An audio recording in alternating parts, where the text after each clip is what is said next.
Hey everybody, it's Jason from the Texas Gun Vault, and today I'm coming to you with another range report. And this range report is on a really cool 22 pistol. This is the Trailside by Hammerli. This particular version was imported by SIG Sauer when SIG owned Hammerli. I've never shot one of these. Of course, this company is known for making very high-end 22s, and the Trailside is supposed to be a sub-1000 entry-level target pistol that is supposed to compete with many other offerings here on the US market. Just handling this thing, I can tell it is a quality firearm. I've never fired one, so let's put some rounds down range and let's get my initial thoughts. And these are my first shots.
Alright, so my initial thoughts. This gun feels great in the hand.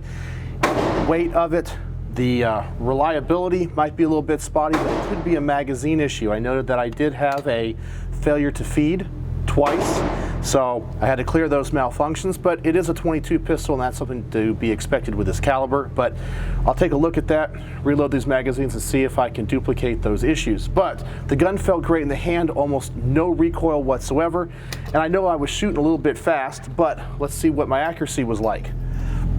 So that should have been about 30 rounds there at 7 yards. And I'm pretty happy with that group for just some fast shooting. Got a lot right here in the center. Mainly I'm shooting a little bit to the right and up, but let's load these magazines back up. I'll take my time and see if I can improve that grouping.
Alright, so I had a couple of failure to feeds there. Now that also could be the ammunition. I'm sure a pistol like this, and it's being such a high quality, is supposed to be run with very high quality 22. I'm just running some bulk ammo today, some Federal target grade performance, 22 long rifle, high velocity. So it could be the ammunition's fault. I'm not 100% sure. This is the only ammo that I have out here. So far, I do like the way that it feels. I like the performance of it. It just feels like a very solid gun. One of the things I really like about this is that this is a dedicated 22 pistol. It's not a gun that is designed from another pistol platform that's chambered down to 22. It's built as a 22 from the ground up. It just feels very high quality. And I really like that about this gun. I like the ergonomics of it. I like the design when it comes to the slide, and I'll talk a lot more about that when we get it back to the garage. Let's put one more magazine through this thing, then I'll let my wife shoot it, and then we'll go back to the garage and talk about it. All right, one of the things that I've noticed when I'm loading these magazines is that the feed lips here at the front actually grab onto these 22s a little bit tighter than your standard 22 magazines for other pistols that you might be used to. As you can see, it kind of snaps in there, and that's probably designed for feeding and reliability issues to keep the round pointed in the right direction. I'm not sure if that played into the fact that I had that one failure to feed, but after I load up these magazines, we'll find out, but I wanted to document that and show it to you.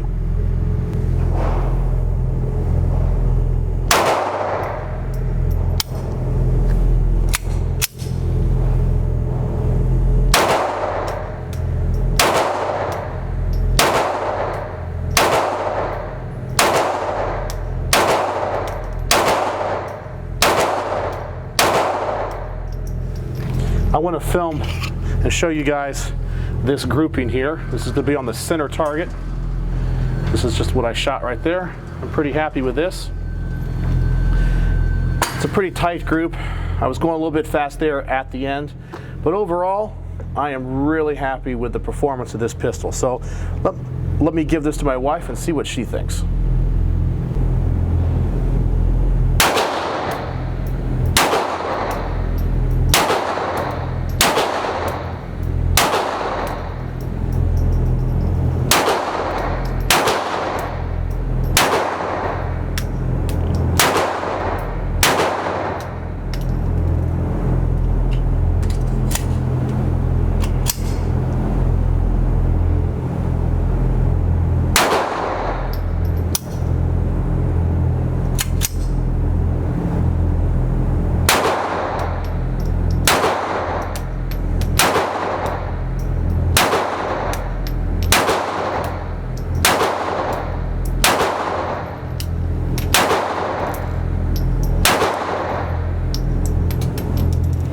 Alright, so we've had a lot of time here with the Trailside by Hammerli. I gotta say, I really like it. It feels like a very quality firearm. The only issue we're really having, usually, is it picking up the second round out of the magazine. So I'm not sure if it's an ammunition issue or a magazine issue. I don't believe it's the gun. The gun seems to be very accurate, and once it's past that first round, it's very reliable. It feels great in the hand. There's absolutely no recoil whatsoever. It is just a well-built firearm. These grips are extremely ergonomic. I may have to look at getting one of these at some point in the future, but for right now, let's get back to the garage. I'll get this thing cleaned up and give you guys my final thoughts. All right, so we got this pistol back to the garage. I've had time to take it apart, clean it, and think about what I want to say about it. I guess I'll start by talking about the Hammerli company. I guess they go back to the 19th century when they made barrels for the Swiss military, but they really made a name for themselves in the mid-20th century when it came to making firearms for Olympic sports shooting. And that's kind of where their main focus has been, in air guns and in competitive .22 very accurate rifles and pistols. And so I guess they wanted to enter the US market, and these were imported by SIG Sauer at the time. I believe the company is now owned by Walther and has since moved to Germany. But of course, the Swiss companies make amazing firearms. You know, you got SIG, you got Hammerli, you got B&T, just to name a few. But this company wanted to get into the civilian market here in the United States, as I mentioned. I think they wanted to have a competitor to guns like the Browning Buckmark, maybe the Colt Woodsman, and of course the Ruger Mark I and Mark II at the time when these were first introduced. Now, of course, we have the Mark III and the Mark IV. So from just handling this gun, the thing that I'm really impressed with is the fact that it is a .22 pistol built from the ground up. It's extremely attractive. And what I mean by it's built from the ground up is that all of the components of this gun appear to be constructed of extremely high quality. One of my complaints with .22 long guns and pistols in general are the fact that they are downgraded from centerfire rifle cartridges and centerfire pistol cartridges. So a lot of times, in order to make the guns accurately cycle, they will use alternate materials than steel. They'll try to use aluminum, but sometimes they have to use very, very light, very cheap metal. And while the gun might look the part, when you hold it, you realize that there's a huge quality difference. Well, when it comes to this gun, you don't feel that. I think it has to do a lot with the construction of the slide. It's actually a very small slide. As you can see, the barrel remains fixed in the frame, and it has a pretty skeletonized slide, so they can actually, I believe, probably use aluminum on this. It seems to be well machined. It's not cast as far as I can tell. It seems to be milled, but I could be completely wrong on that. But all of the metal on this gun seems to be of a very quality level. So a lot of care and time went into this. I also think from an ergonomic standpoint, of course, a company that is making competition pistols for the Olympics is going to have a lot of experience in conforming grips to people's hands, thinking about ergonomics, thinking about accuracy, and how the gun is going to function in a competitive environment. And I think that a lot of that translates really well into the Trailside, even though this is an entry-level firearm from that company.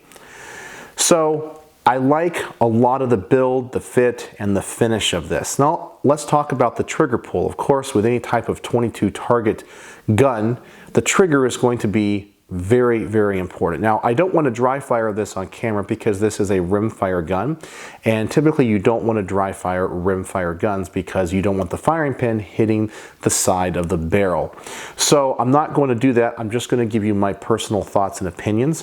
I feel like this is a perfect civilian target pistol. Now, I'm sure if you are an expert target shooter, this trigger probably would leave you a lot to be desired. However, from my personal standpoint, it's an outstanding trigger. It's exceptionally crisp and exceptionally light, but it's not too light where I would worry about maybe having a negligent discharge or the gun going off before I would want it to. It's just heavy enough. It has a very nice reset as well.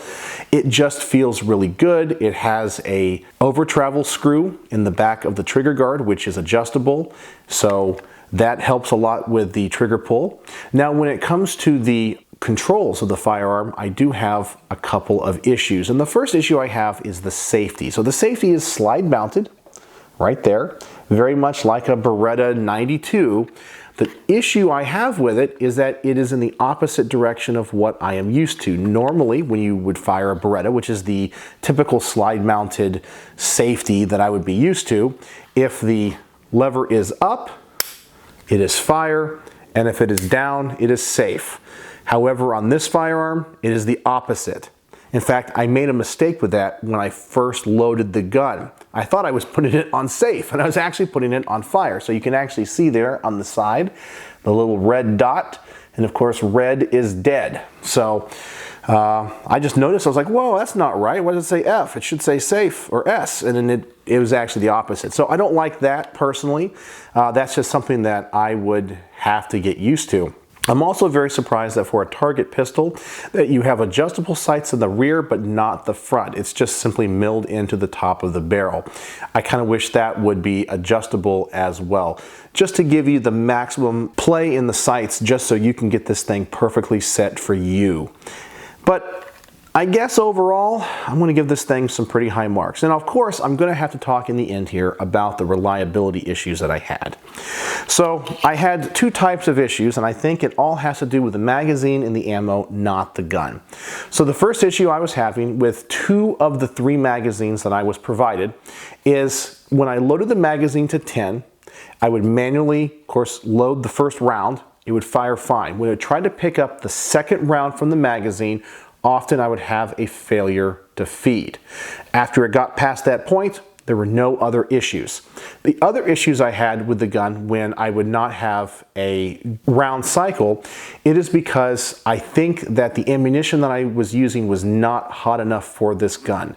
Now, I have not had time to really go over the owner's manual and see if they recommend a particular velocity for the 22, but I was just using bulk ammo, which sometimes, although it is rated as high velocity, is sometimes on the lower end of the spectrum. And I personally believe that if I was running quality 22, I wouldn't have that issue. And the reason I think that was the case is sometimes it would eject the cartridge, but it would not go back far enough to pick up the next round. So I just don't think it had enough oomph in it. But that, I think, was an ammo issue, not a magazine or firearms issue. So I think if I would have been running like CCI mini mags and other quality target ammo for 22 competition, this thing probably would have ran 100% reliable. I have no doubt about that. So it might be a little bit finicky when it comes to the ammunition, but if you're buying this, you're probably buying it as a dedicated target pistol, so you would want to feed it the most quality 22 that you can get your hands on. But that's really my initial thoughts of this thing. This thing is a fantastic gun. It's actually a gun that I kind of want to look into getting and maybe looking at other Hammerli firearms. It is a really well-built, high-quality gun, and so if I take out the issues I had with reliability, I really like this thing. So, how do I rate this on my 1 to 5 stars? I had to think about this for a little bit, but I think I'm going to give this thing 3.5 stars out of 5. If it was not for the reliability issues, this thing would have gotten 4.5 stars out of 5. But with the reliability, just using bulk ammo, which I know right now in the great ammo shortage of 2021, I think a lot of people would be using less than superior ammunition with this. So you would have some reliability, but accuracy was outstanding.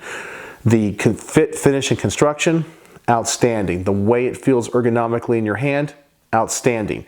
Now, you don't have any options on this particular model for like lasers or lights, but I don't think that's what this gun's market is for. But if you did want to do something tactical with it, it would not be the way to go. But as a dedicated target pistol, this thing would be absolutely outstanding. So 3.5 stars out of 5 for the Hammerli Trailside, imported by SIG Sauer. So I'll give you guys another close-up one more time. Just a really beautiful gun in this two-tone finish. I absolutely love it. And as I said, it has inspired me to kind of want to look into other products that this company may offer. I have heard about them, never had a chance to shoot one. So I'm very, very impressed. So there you go. My range report on the Trailside by Hammerli. So do you guys own any other Hammerli pistols? What do you guys think of them? Do you like them? Do you have any reliability issues? I would love to know in the comment section below. So as always, thanks for watching.